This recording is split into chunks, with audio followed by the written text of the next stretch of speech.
Di mana? Kananda ngapain sih adik-adik? Di mana? Di atas. Gak ada juga. Di sana, di sini. Ikutin ah. Gak ada juga. Di sini gak ada. Gak ada yang di bawah. Gak ada. Di sini gak ada. Di situ. Kananda. Astaga. Aduh, Kananda sini dulu sini. Sini. Kita sapa dulu adik-adik yang di rumah. Oh iya ya, maaf. Yaudah, kita sapa ya. 1, 2, 3. Shalom adik-adik semua. Kembali lagi bersama Kananda Dan Karena di Superbook Kids Club. Kananda, kenapa tadi keliling-keliling? Nyari apa sih? Jadi adik-adik sama Karena, Kananda tuh sedang mencari, tapi bukan Kananda. Karena lagi pakai baju seperti ini, kenalkan saya adalah Detektif Nanda. Oh, Detektif Nanda. Jadi aku tuh ya lagi mencari saksi. Jadi dia tuh harus menceritakan kejadian yang terjadi tadi di depan. Emang di depan ada kejadian apa? Ada yang kehilangan Karena, kayaknya sih ada pencuri. Makanya aku tuh mau mencari orang yang ada di tempat kejadian tersebut dan dia yang melihat langsung kejadiannya supaya dia bisa menceritakan kejadian yang tadi dia lihat. Ya udah kalau gitu nanti kita cari bareng-bareng. Kalau saksi yang kejadian di depan sih aku nggak tahu ya Kananda. Tapi kalau saksi Kristus aku tahu. Hah? Saksi Kristus? Kita juga bisa jadi saksi kan? Iya Kak, jadi saksi kebaikannya Tuhan. Wah, emang siapa Kak yang mau bersaksi? Nih teman kita minggu lalu dia mau melakukan sesuatu. Tapi sebelumnya kita berdoa dulu ya. Oke adik-adik kita berdoa. Tuhan Yesus, terima kasih untuk berkat-Mu pada hari ini. Bapak, kami bisa berkumpul, bisa menyaksikan Superbook Kids Club. Tolong Engkau yang siapkan hati kami supaya kami bisa fokus. Terima kasih Yesus, terima kasih Roh Kudus. Kami telah berdoa, haleluya. Amin. Ayo Kak, kita langsung lihat kisahnya. Ayo. Ini dia kisahnya. Halo Kak, tadi aku dibantuin Kezia sesuai sama apa yang kakak bilang. Terus? Tapi dia malah nuduh aku yang nyembunyiin. Kita tuh nggak bisa maksain orang untuk melakukan apa yang kita mau. Tapi kita hanya bisa untuk terus-menerus melakukan kebaikan. Terus gimana caranya Kak untuk tetap mengasihi orang lain yang bikin kita kesel?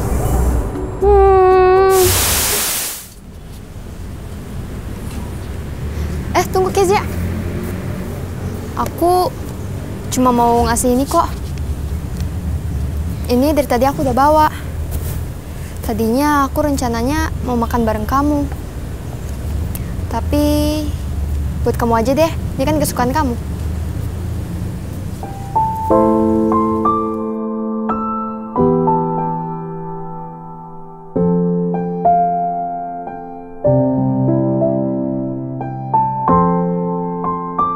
Kezia, maaf ya, aku nggak bisa temenin kamu lagi jailin Kananda. Tadi aku dikasih kue ulang tahun sama Kananda. Dia tetap mengasihi aku sekalipun aku selalu jail sama dia. Katanya karena Tuhan sudah mengasihi dia, jadi dia juga mau mengasihi aku. Aku sekarang memutuskan untuk jadi anak yang baik. Karena Tuhan Yesus gak mau aku jadi anak yang jahil. Aku berharap kamu juga bisa merasakan kasih Tuhan Yesus sebagaimana aku ngerasain kasih Tuhan Yesus dalam hidup aku.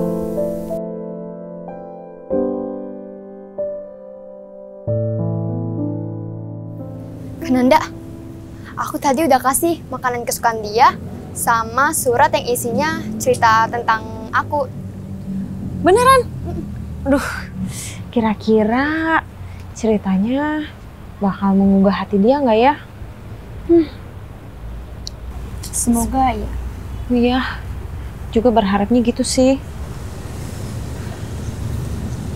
Triksi, aku mau minta maaf ya. Soalnya tadi aku udah marah-marah ke kamu. Aku juga mau merasakan kasih Tuhan Yesus supaya aku bahagia kayak kamu dan Kananda. Berarti Puji Tuhan. Gak apa, sini dong. Sekarang kita udah temenan lagi kan? Bagus. Gimana kalau kita makan ini bareng-bareng? Menarik. Yuk kita makan. Belum ada. Siapa yang ngambil duluan? Silakan dimakan. Kita cheers ya. Siap ya, 1, 2, 3. Cheers, makan.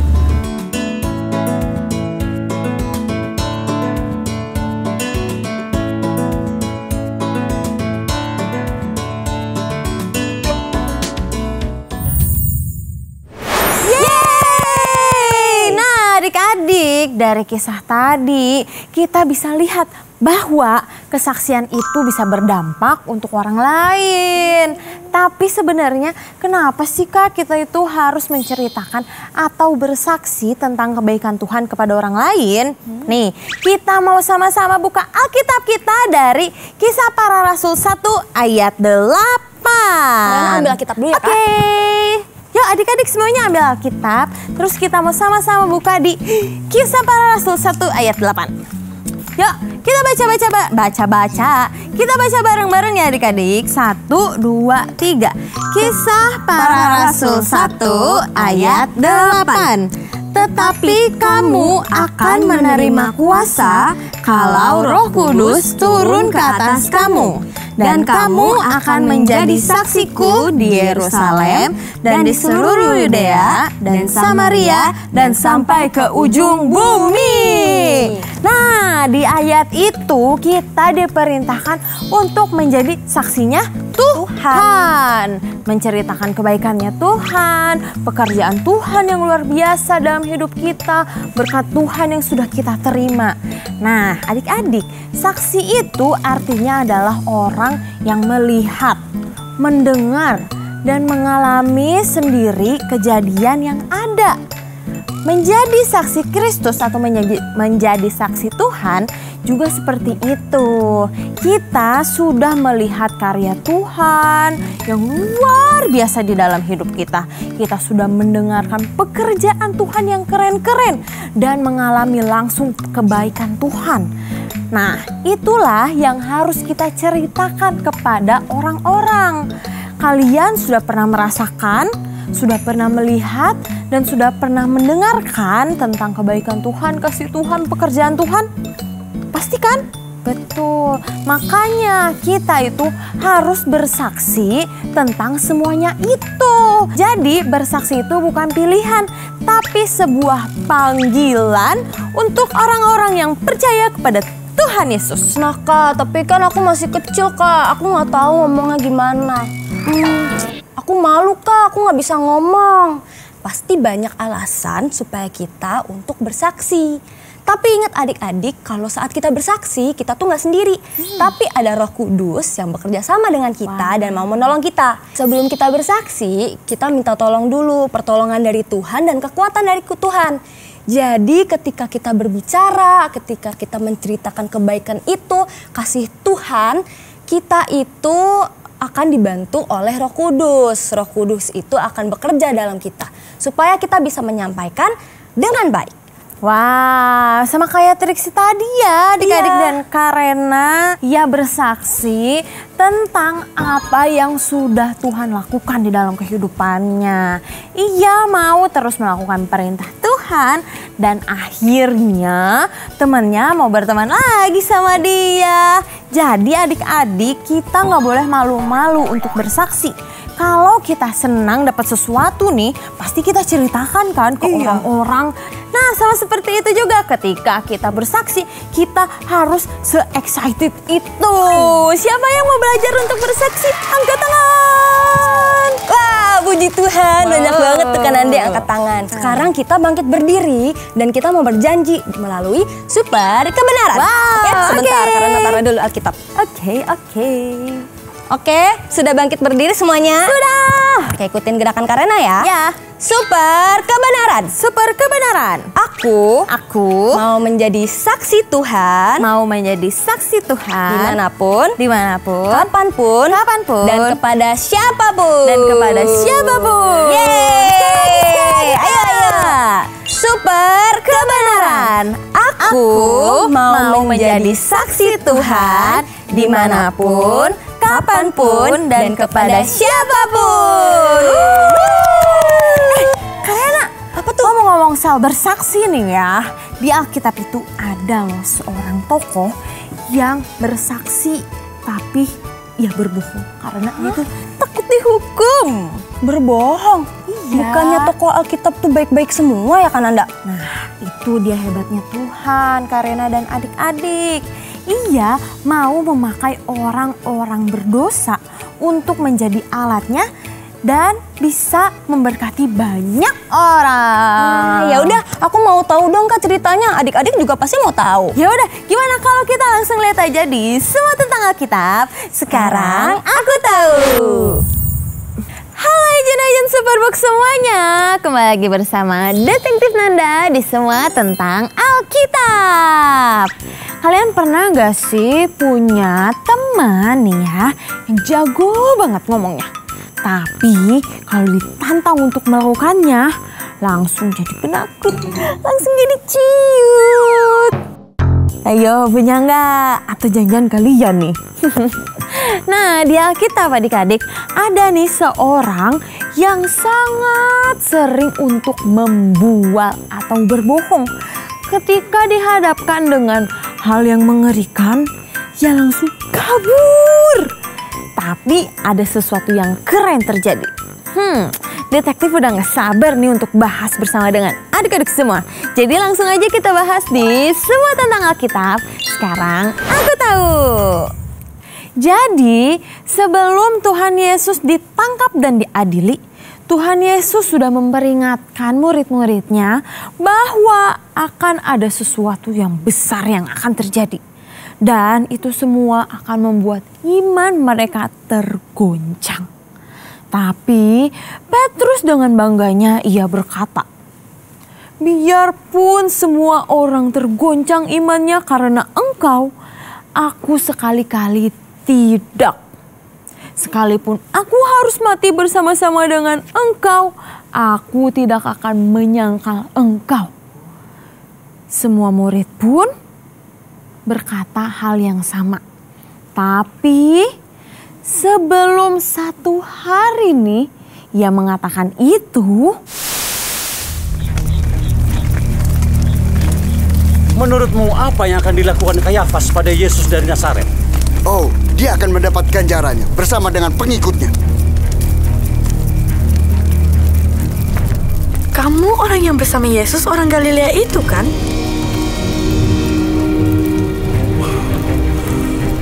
Aku tidak tahu apa yang kamu bicarakan.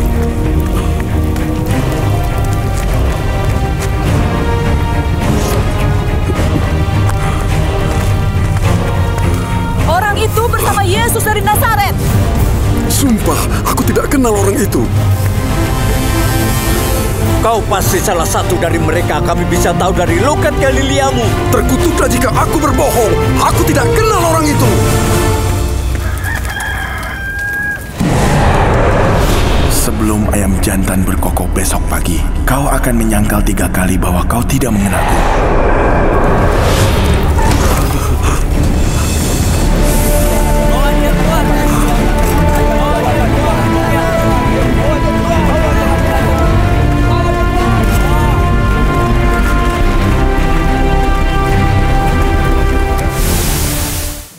Setelah kejadian itu, Petrus jatuh ke dalam keterpurukan karena ia sudah menyangkal Tuhan Yesus dan ia merasa sudah mengecewakannya. Jadi ia kembali menjadi nelayan. Tapi Tuhan tidak membiarkan Petrus itu terus ada di dalam keterpurukan. Setelah Tuhan Yesus bangkit, ia mendatangi Petrus.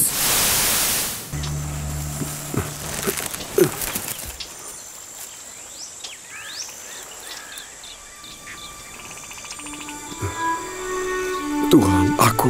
Simon, anak Yunus, kau mengasihiku lebih daripada mereka ini? Iya Tuhan, kau tahu aku mengasihimu. Gembalakanlah domba-dombaku. Simon, anak Yunus, apa kau mengasihiku? Iya Tuhan, Kau tahu aku mengasihimu. Gembalakanlah domba-dombaku.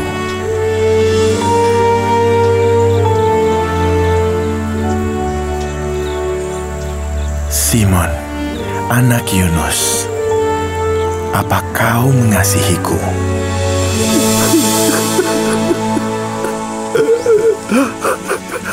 Tuhan, Engkau tahu segalanya.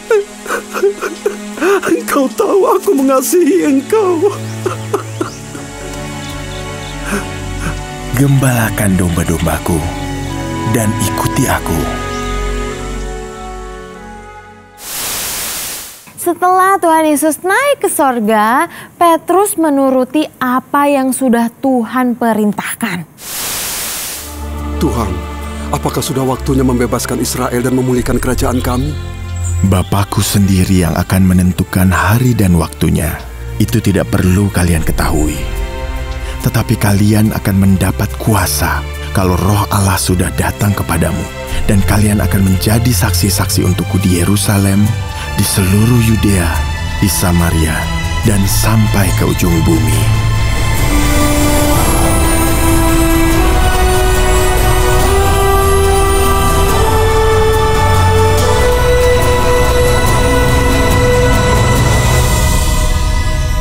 Kenapa kalian orang-orang Galilea berdiri di sini dan melihat ke langit? Yesus telah naik ke surga, tetapi ia akan kembali dengan cara yang sama seperti ia terangkat.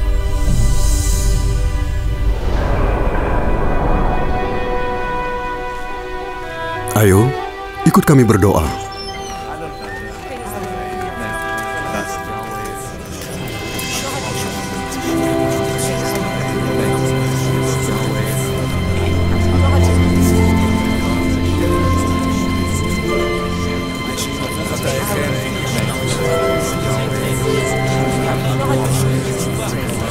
Saudara-saudara, sebelum Yesus meninggalkan Bukit Zaitun, ia berkata, "Jangan tinggalkan Yerusalem sampai Bapa mengutus karunia yang ia janjikan seperti yang dia katakan.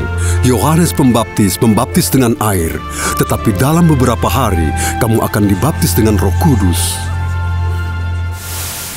Adik-adik, Petrus merupakan orang yang hanya berani ngomong tanpa berani melakukan.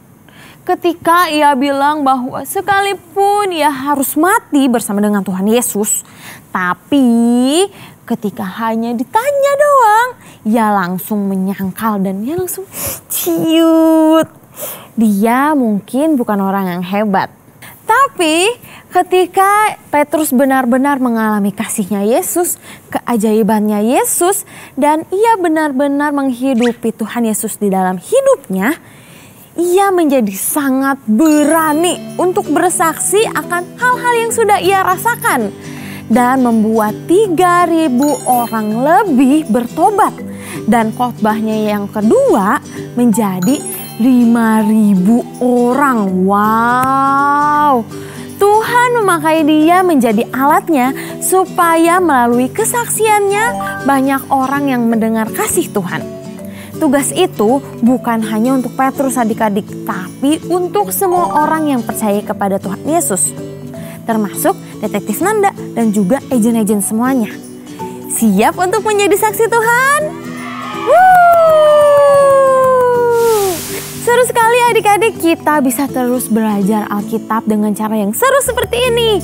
Tapi ada juga loh cara lain supaya kalian bisa belajar tentang Alkitab melalui animasi atau profil-profil tokoh Alkitab. Kalian pasti udah tahu jawabannya. Kalian bisa lihat di mana? Betul. Kalian bisa langsung download aplikasi Superbook Kids Bible di App Store atau di Play Store dan langsung search Superbook Kids Bible karena di situ ada banyak sekali hal-hal yang seru. Oke, kalian bisa langsung download sekarang. Sekian semua tentang Alkitab hari ini. Kalau kalian mau request tentang kisah Alkitab apa yang mau dibahas, kalian bisa langsung DM ke Instagramnya Superbook Indonesia. Oke? Sampai jumpa di semua tentang Alkitab selanjutnya. Dadah! Sekarang aku tahu. Yeay! Adik-adik, sekarang kita mau bangkit berdiri. Kita mau menceritakan ceritakan tentang Tuhan ke segala bangsa. Kita menyanyi sebab Tuhan Maha Besar.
Hari ini kita bisa menyelesaikan Superbook Kids Club.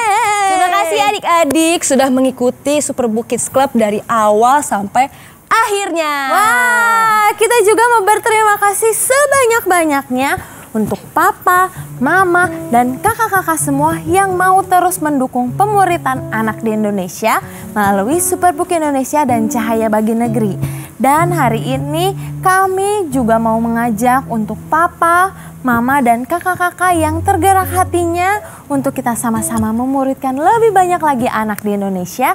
Papa, mama, dan kakak-kakak bisa scan QR Code yang ada di sebelah sini. Supaya semakin banyak anak yang mengenal tentang Tuhan Yesus dan percaya kepadanya. Terima kasih. Kak Rena juga mau ajak adik-adik semua, kakak-kakak, papa, mama untuk terus follow sosial media Instagram, TikTok, Facebook, dan juga jangan lupa untuk subscribe YouTube channel Superbook Indonesia.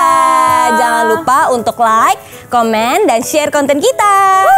Bersyukur banget hari ini kita bisa belajar untuk menjadi saksinya Tuhan. Jadi kalian harus terus menjadi saksi Tuhan dimanapun, kapanpun, dan kepada siapapun. Kira-kira minggu depan kita mau bahas tentang apa ya? Kalau kalian penasaran, kalian jangan lupa terus nonton Superbook Kids Club ya. Oke, sebelum kita pamit, kita berdoa dulu ya. Oke. Tuhan Yesus, terima kasih untuk pembelajaran yang sudah kami terima, supaya kami bisa menjadi saksi-Mu. Tolong Bapa supaya kami bisa berani dan Roh Kudus-Mu bisa selalu ada bersama kami, supaya kami bisa menjadi saksi-Mu dimanapun, kapanpun, dan kepada siapapun. Terima kasih Yesus, terima kasih Roh Kudus. Kami telah berdoa, haleluya, amin. Karena pamit. Sampai bertemu di Super Kids Club selanjutnya. Dadah. God bless you. Bye.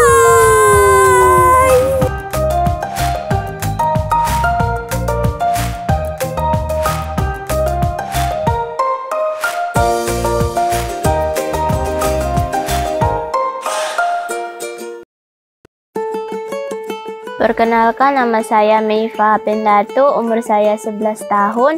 Saya berasal dari Manado, Sulawesi Utara. Saya berasal dari keluarga yang sederhana. Ayah saya sehari-hari sebagai buruh bangunan dan ibu saya sebagai ibu rumah tangga. Meifa senang sekali ketika mendapat kabar ada les mata pelajaran tambahan di School of Life atau Sanggar Belajar Anak Gereja Baptis Iman Air Terang Manado di dekat rumahnya. Di situ, dia tertarik untuk ikut belajar di sana. Saya tertarik ikutan SOL karena bisa belajar dengan banyak teman dan bisa mendapat teman baru. Dia adalah salah satu murid yang sangat aktif saat ini mengikuti kegiatan SOL. Selama mengikuti kegiatan School of Life, banyak perubahan karakter yang terjadi dalam hidup Meifa, dan itu bisa disaksikan oleh orang tuanya. Waktu itu, saya pernah menonton kisah Samaria yang baik hati. Di situ hati saya tersentuh dan saya mau menjadi orang yang suka mengampuni dan selalu berkata jujur.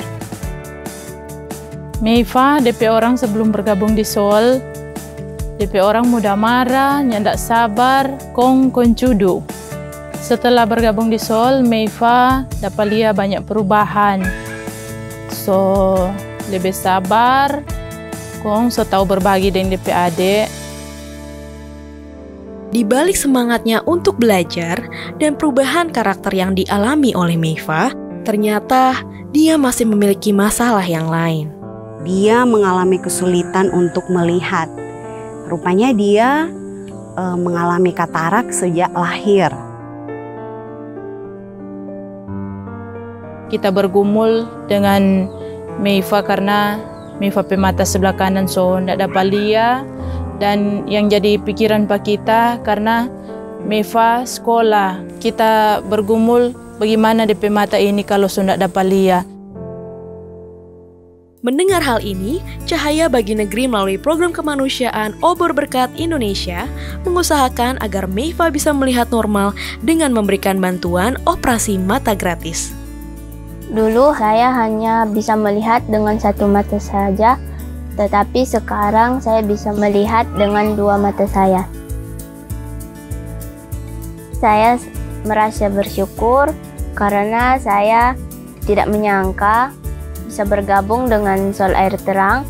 Hidup saya diubahkan dan mata saya bisa melihat dengan normal kembali. Ini semua adalah jawaban Tuhan dari kita berdoa selama ini. Kita sebagai orang tua berterima kasih banyak kepada CBN yang bantu kita anak Meifa sehingga dia boleh dioperasi dan sekarang dia boleh melihat dengan normal. Kiranya Tuhan Yesus selalu memberkati. Saya khususnya sebagai guru dan koordinator sangat senang sekali karena program pemuritan yang dilaksanakan oleh CBN ini sangat membantu, baik lewat School of Life maupun Superbook. Mungkin kalau tidak ada program ini dari CBN, itu menjadi kesulitan bagi kami untuk menghadapi situasi keadaan anak-anak di lingkungan kami. Terima kasih CBN.